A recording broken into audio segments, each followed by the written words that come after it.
I am now a soccer fan. I had so much goddamn fun watching it, and I have to commend everybody that played. There was so little flopping around and all of that shit. It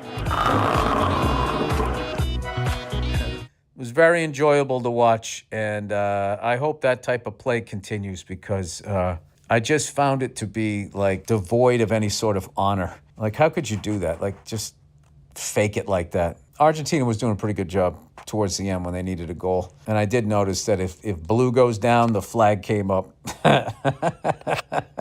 But anyway, they also gave Argentina a fucking red card in a final. So, I mean, I can't bitch about anything like that. But anyway, also, very few teams have won the world. Countries have won the World Cup. I had no idea. Like Brazil won like 5 of them, and it's only been played since like the 1930s, I think. So if one country wins 5 of them, that there goes 20 years out of like 100 years. It's sort of like the Yankees. The Yankees winning like 27. There's gonna be it's gonna be some people out in the cold shivering. So England's only won once.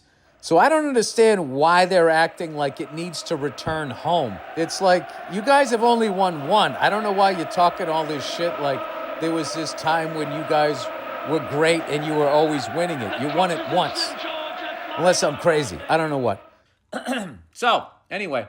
And I've heard from people that actually watch this shit all the time that like certain countries get the calls, and that, Argentina owns FIFA and England and France, they also get calls and shit like that. And then that's what made me, as I was really starting to fall for this sport, it's like, I can't do this again. I can't fall in love with another sport and watch one country get treated like the fucking Lakers. Like, I can't do this anymore. And I'm going to keep saying soccer for everybody overseas who go, it's fucking called football. And for fuck's sake, stop saying soccer. Yeah, but we don't call it that. Get over it. I don't give a fuck. We call it a hood. You call it a bonnet. I mean, we say basil. You say basil. Who gives a fuck? You know what I'm talking about. Listen. First of all, soccer, football, we call it in Europe. We call it soccer. Get used to it. And most of you bitching, you didn't even invent the game anyway. And don't you like it that we call it soccer and that we don't give a fuck and it's another reason to hate us? Isn't that kind of fun? Well, there you go. All right. Well, I'm going to keep calling it soccer. So anyway, and I also found out why England said to bring it home, bring the World Cup home. Not because they've won the World Cup a bunch of times, because the game of soccer was actually invented in England. That's why they say coming home. But this is the funny part. It was invented by some guy, Ebenezer something or other, right? And guess what they called him? He invented football, and they called him the father of soccer. So don't ever listen to these. Go, well, Roy, why are you calling it fucking soccer? Why do you call it football? I don't know. Why do you call it the British Empire? Why do you call it a kingdom? It's like a fucking island and a half. The fuck are you guys on about? Call it whatever we want. When you start calling it the English islands, we'll start calling it football. How about that? Dude, I got to tell you something right now. There is no fucking way to sneak into a FIFA game, a fucking World Cup game. There's no way to make, the level of computer nerd you would have to be. Oh, sorry I'm late. There was trouble at the lab with the running and the exploding and the crying. One of the monkeys stole the glasses off my head. Well, no, wait, please. No, please, I have a funny story. Dude, these motherfuckers, it was like getting into the Pentagon. Like the level of security, and it had nothing to do with trying to keep people safe. They had to clear, backpacks that you put your shit in. But the main thing that FIFA is fucking concerned about is every motherfucker in that place is gonna fucking pay for their ticket. Boarding pass and ID. I've already showed it to her. Sir, I need to see your boarding pass and ID. Well, I just showed it to her, then I walked straight to you. That's all I did. Sir, I don't have time for this. It's about time for my break, and you are stepping in on my time. I didn't become a different person in the last 5 feet. We got a problem here. Requesting backup. Nobody's sneaking in. Nobody is gonna fucking slide in under the Zamboni like the old days or climb in through the fucking rafters like you. Dude, they scanned our shit to get in like cattle. They break you up like cattle. Like the whole sporting experience is so different now. Then we got in, and I'm like, all right, they scanned our tickets. All right, we're in. Yeah, we're in. Now we got to walk around this fucking spaceship. You got to download the FIFA fucking app. And then somebody goes, put it in your Apple wallet, So I put it in the Apple wallet.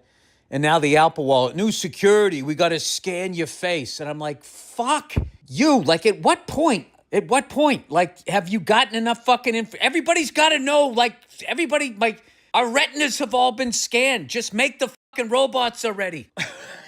We fucking get by the first thing. Then we walk around the flying saucer. Now we're going to go in the gate again. They scan them again. Scan them again. Because now, okay, you've established that you have the tickets. But now we have to make sure that you're not trying to go into a level you don't belong in.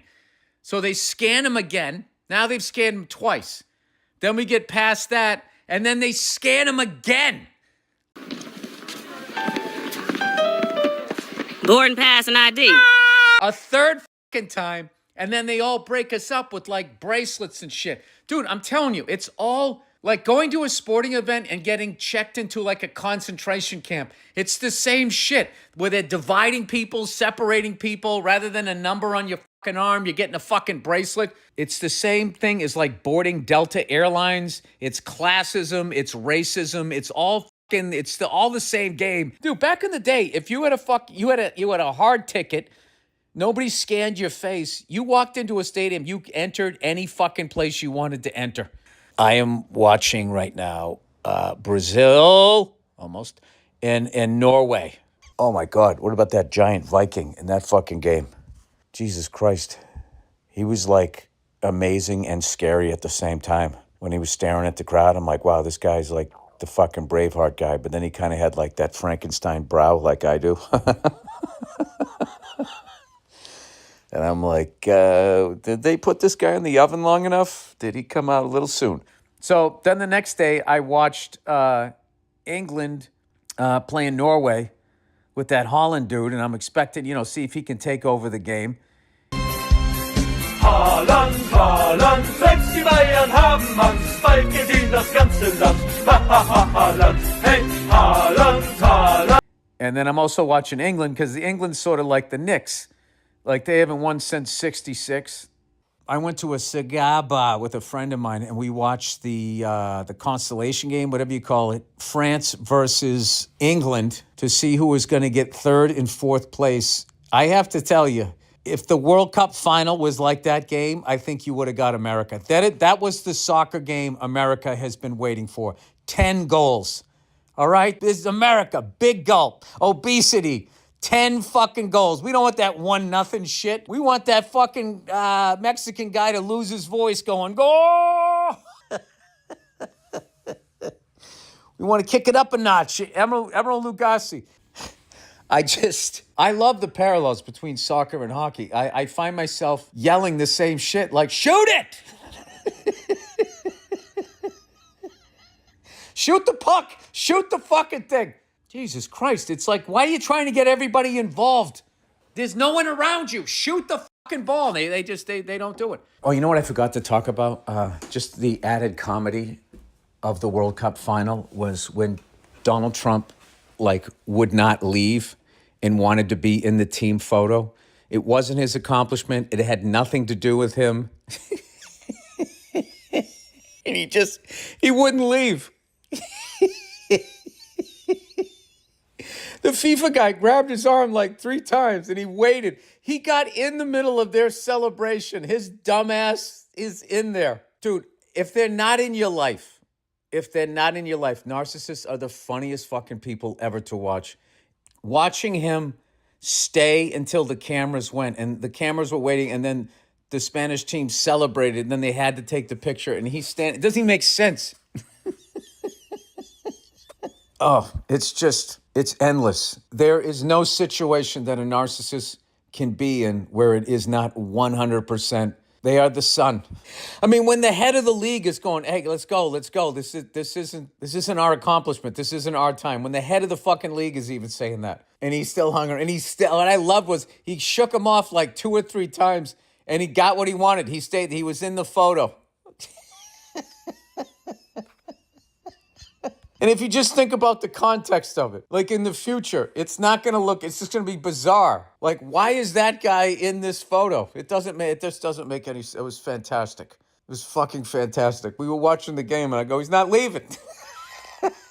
He's not going to leave. Then he got his picture, and he was still just lingering on that stage.